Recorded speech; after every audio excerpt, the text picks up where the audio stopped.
If you know me, it's probably a massive surprise to you that I was bullied as a kid. I know you all see me as this extraordinary symbol of unrelenting coolness and incredible swagger, but I'm just like you, dear viewer. I wipe my ass before I shit and I ejaculate my nuts one at a time, just like everybody else. Okay, I'm not fooling anyone. I was a total loser as a kid. The only cool thing about me was that I had one of those scooters with the holes in the floorboard that everybody wanted, and even that decided that it didn't want anything to do with me when it chose to spontaneously disassemble itself at my school. Even my own scooter would rather kill itself than be around 10-year-old me. I didn't really have any friends because while all the popular kids spent their time making fun of somebody, I was too busy being made fun of by all the popular kids. But today the turntables will rotate because I will be making fun of them, and as revenge I will be doxing all of their home addresses. I'm joking. They don't have home addresses anymore. In any case, what I'll actually be doing is ranking all of my past bullies in a tier list in a civilized and diplomatic manner. I promise to be on my nicest behavior as I recall all the torment these invertebrate bottom feeders caused me as I rank them in this list. After all, those are the people who fuck me.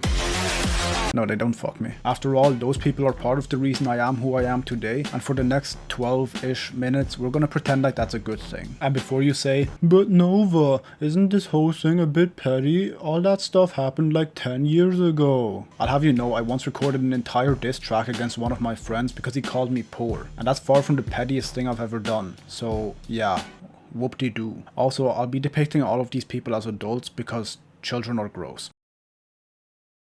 Now, for our first victim, we have one of my most mentally challenged bullies, Kyle. Now, obviously, Kyle isn't his real name because I don't want to risk getting into any legal trouble. His real name was Tom.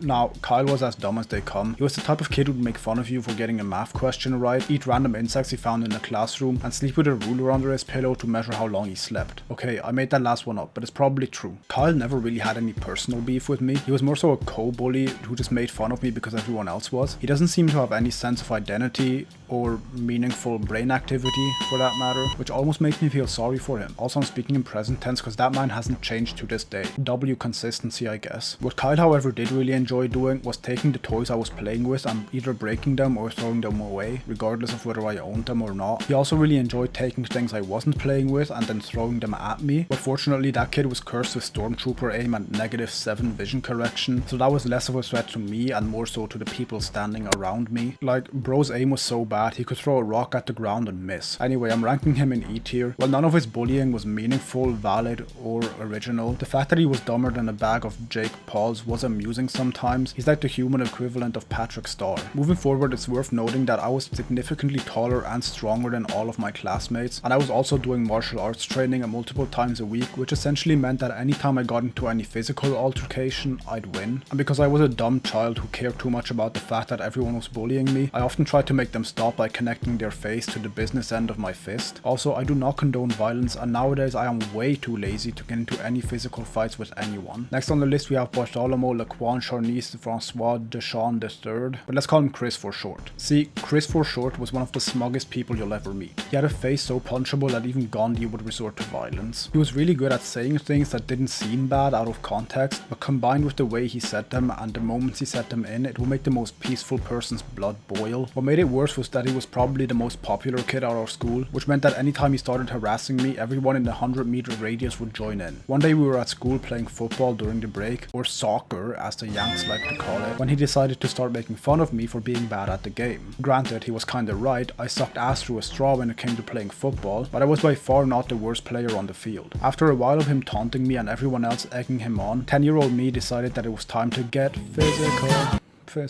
But instead of just punching or tackling him like any normal enraged child would, I was feeling extravagant that day and decided that I was gonna hit him with like a roundhouse kick type thing. I don't know why. Now, I don't want to sound like I'm sucking my own dick or anything, but the way I executed that kick was fucking flawless. I started spinning majestically, confusing my enemy until he suddenly had the heel of my foot in the side of his hip, leaving him to fall to the ground before he even knew what hit him. Now, here comes the part that I never told anybody. That kick hurt me like a motherfucker. None of us were wearing shoes, which meant that when my bare heel connected with his hard ass hip bone, it made me want to amputate my entire foot. With my enemy defeated, I decided to evacuate myself from the scene as quickly as possible, and the moment I turned the corner where I was no longer inside of the other kids, I started limping my ass back to the classroom. He then later went to the teacher to tell her that I quote unquote hit him, which I found offensive because it was a gross understanding understatement of the awesomeness of my perfectly executed kick, but whatevs. Chris for short was also very popular with the girls in my class, so he would like to spread rumors about me having a crush on a girl, which everyone just believed him no matter how untrue it was. He found that a funny thing to do because he knew that for any girl in my school, thinking that I had a crush on them was a fate worse than death, which really goes to show how popular I was. So thanks Chris for short, you're like half the reason for my emotional detachment issues. But the worst thing Chris for short ever did to me was when he stole my Pokemon card. It was one of the cool shiny ones, and that little fucker just snatched it out of my hand and walked off before I even realized what he'd done. I was too stunned to speak. I tried telling the teacher about it, but him and his friends just denied ever even having the card, and the teacher just believed them, leaving me to look like a fucking idiot. Like, how the fuck you just believe a bunch of 7-year-old children, you gullible fuck?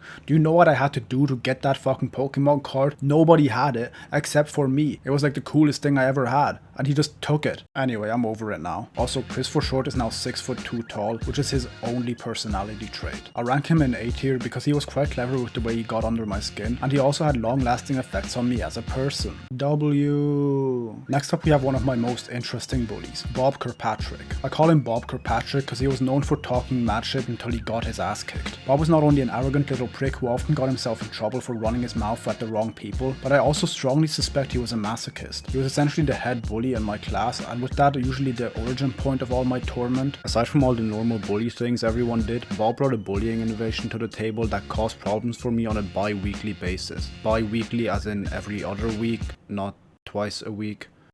They should really have different words for that. Anyway, back in elementary school, we used to have swimming as a school subject as part of PE. So every other week our class would go to an indoor swimming pool for swim education. I made that word up, I don't know if that's actually what it's called. The way the changing rooms were designed, you essentially had walls where the doors are, as most buildings do. And then there was a wall of lockers that separated the men's changing area from the women's. Because the ceilings were very high, none of the indoor walls would actually reach to the ceiling to prevent the changing rooms from feeling like the inside of an elevator shaft. Then one day after we were done with swimming, Bob came up with the brilliant idea to abuse this layout and take the clothes out of my locker and throw them over the locker wall thing into the women's changing area. Ew, are those Nova's clothes? Should we throw them back? Gross, Nova wore those. I'm not touching that. Ew, me neither. That's my impression of women. I don't know. Now I was left there standing in my swimming trunks trying to figure out how I can get my clothes out of the women's changing room and change into them before class starts back, while listening to all the girls be grossed out by my existence and all the boys laughing their asses off. This started happening so frequently that I had to start bringing a lock with me to lock my locker and guard that fucker as if it contained the Krabby Patty formula. And I was the only kid who had to do that. Everyone else could leave their shit unlocked without having to worry that their clothes would end up in a place that I can't go into without getting charged with something. But the most interesting part is that I don't think Bob actually disliked me as a person, but more so liked using me as a target to make himself more popular. Let me explain. For the most part, Bob had a very consistent gameplay loop. About every other month, Bob would purposely anger me to the point where I would inevitably confront him physically,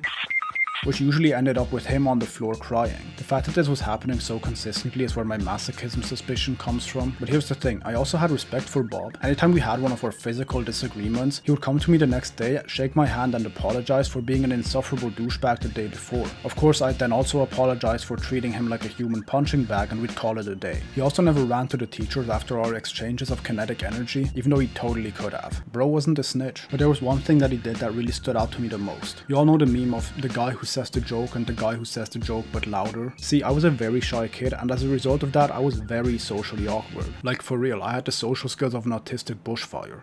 So there were many times where we had been in a group setting at school and people were talking and I would make a joke. I'll seclude your beach house. Due to me having zero confidence, I usually didn't say the joke loud enough for most people to hear it, except Bob, who would then repeat the joke but louder. I'll seclude your beach house. Ha ha ha, LMAO. Ha ha ha. But to my surprise, Bob would never actually steal my joke, because after everyone laughed at it, he usually just said, by the way, Nova said that. Like, bro gave me credit for the joke. I never really understood why he did this, because Lord knows I didn't have the balls to speak up about joke thievery. But I always saw it as a W move by him. He would then also in the same day say that my hair looks like pubic hair by virtue of it being curly, so I don't know what the fuck was up with him. Also, Bob low-key made me funnier as a person. He was usually fairly direct with his verbal assault, which would allow me to try and come up with some witty response in effort to make myself look like less of a loser. I rank Bob as an S-tier bully. His bullying felt more like organized crime rather than a chaotic vandalism, and he definitely had long-lasting effects on my personality, for better or worse. Dude, how the fuck is that a good thing? He's like half the reason you have trust issues and most of the reason why you use humor to cope with virtually everything. And your boobs look like testicles, now fuck off. Next up we have Beatrice Fisher, who was in fact not a classmate of mine, but instead one of the teachers at my school. Also, yes, that's her real name, cause that bitch is dead so she can't sue me, which goes to show whose side God is really on. And before you say, Nova, don't speak ill of the dead, first off, believe me, I'd rather have spoken ill of her while she was alive, just so she can hear all about what an insert insult here she was, instead of me having to carve it into her gravestone. And secondly, I'm like 90% sure that she had it out for me because she was racist, which is like not very cash money of her. She always either seemed to be coming at me or this Sri Lankan kid for some shit that had nothing to do with us. At this one time our entire class went on a trip and we all had to walk somewhere. Now I was walking somewhere in the middle of the group and there was a gap behind me, and behind that there were a couple more kids and that walking scarecrow known as a teacher. Suddenly I hear that hag's voice from behind me. Nova, walk faster, you're holding up the group. Bitch, what? Not only are there more kids behind me, but there's also more kids behind them, and guess what, waiters? There's more kids walking behind you too. How the fuck am I the one holding back the group? If I walk any faster, I'll be walking with my face in the back of some girl's ponytail, and nobody fucking wants that. That bitch was lucky that young Nova was too scared of people with authority, cause otherwise she would have gotten the verbal ass whooping of her life. Anytime she saw an opportunity to ridicule me or this other brown kid, she would. Anyway, F tier bully cause she was a racist adult trying to start beef with a child. Fucking cringe. And last but not least, we have an honorable mention because this person is not really a past bully, but more so a current hater of mine. Her name is Nine, aka Wholeface, but spelled with an X cause she's edgy like that. This entity of pure evil, disguised as a holy fallen angel, has been tormenting me on my live streams since the day she first found my channel. And if you also want to torment me on my live streams, follow me on twitch.tv/NovaScalaris. Smooth ass segue, let's go. I stream around 4 times a week, 8 PM Central European time, and if you didn't hate this video, hit the like button, and if you have any funny experiences with dumb bullies, write them in the comments down below. Okay, bye!